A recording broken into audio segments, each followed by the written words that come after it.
Breaking news చూస్తున్నాం. కృష్ణా జిల్లా గుడివాడలో ఉద్రిక్త పరిస్థితులు నెలకొన్నాయి. మాజీ మంత్రి పేర్ని నాని కారుపై రాళ్ల దాడి జరిగింది. వైసీపీ నేత శివాజీ ఇంటికి పేర్ని నాని వెళ్లారు.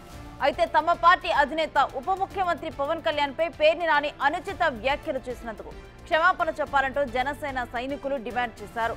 ఆందోళనకు దిగారు. రాళ్ల దాడిలో పేర్ని నాని కారు అద్దాలు పగిలిపోయాయి. టెన్షన్ వాతావరణం ఏర్పడింది.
కృష్ణా జిల్లా గుడివాడలో ఉద్రిక్త పరిస్థితులు నెలకొన్నాయి. మాజీ మంత్రి పేర్ని నాని కారుపై రాళ్ల దాడి జరిగింది. వైసీపీ నేత శివాజీ ఇంటికి పేర్ని నాని వెళ్లారు.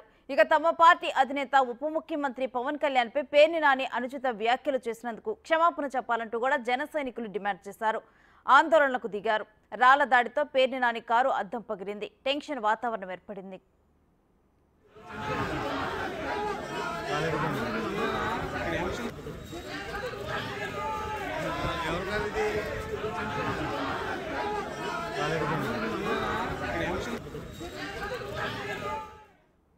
ఇక ఇదే అంశానికి సంబంధించిన డీటెయిల్స్ మా ప్రతినిధి మల్లికార్జున్ అందిస్తారు. మల్లికార్జున్, జన సైనికులు వాళ్ళ ఆందోళన విరమించారా? ప్రజెంట్ అక్కడ సిచ్యువేషన్ ఏంటి? గుడివాడలో ఉద్రిక్తత అయితే కొనసాగుతున్న పరిస్థితి కూడా కనిపిస్తా ఉంది. మాజీ మంత్రి పేర్ని నాని గతంలో ఏదైతే జనసేన అధినేత పవన్ కళ్యాణ్ ఉద్దేశించి తీవ్ర వ్యాఖ్యలు ఏదైతే చేశారో వాటిపైన కూడా తీవ్ర ఆగ్రహాన్ని ఇటు జనసేన నాయకులు గతంలోనే వ్యక్తం చేసిన పరిస్థితి కూడా కనిపిస్తుంది. ఈ నేపథ్యంలోనే గుడివాడ వెళ్లిన పేర్ని నాని పైన అక్కడున్న జనసేన కార్యకర్తలు, నాయకులు, కొంతమంది యువత కూడా కొంచెం ఈ దాడి రూపంలో కూడా చేసినట్టు కూడా తెలుస్తా ఉంది. ఏదైతే పేర్ని నాని పైన కూడా అవమానానికి పాల్పడినట్టు కూడా తెలుస్తా ఉంది.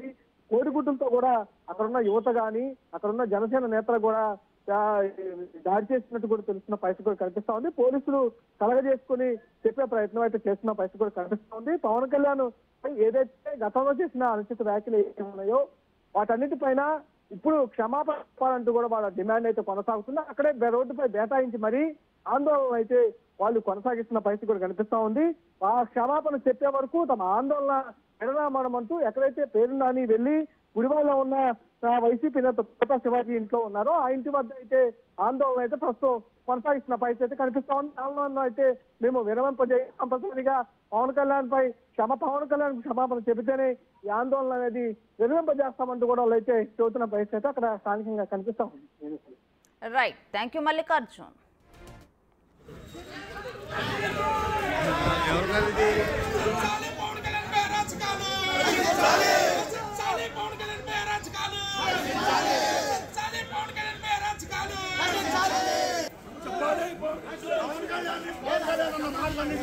సమాధానం చెప్పాలి పవన్ కళ్యాణ్ గారికి, చెప్పాలి పవన్ కళ్యాణ్ గారికి, చెప్పాలి పవన్ కళ్యాణ్ గారికి క్షమాపణ, చెప్పాలి పవన్ కళ్యాణ్ గారికి క్షమాపణ.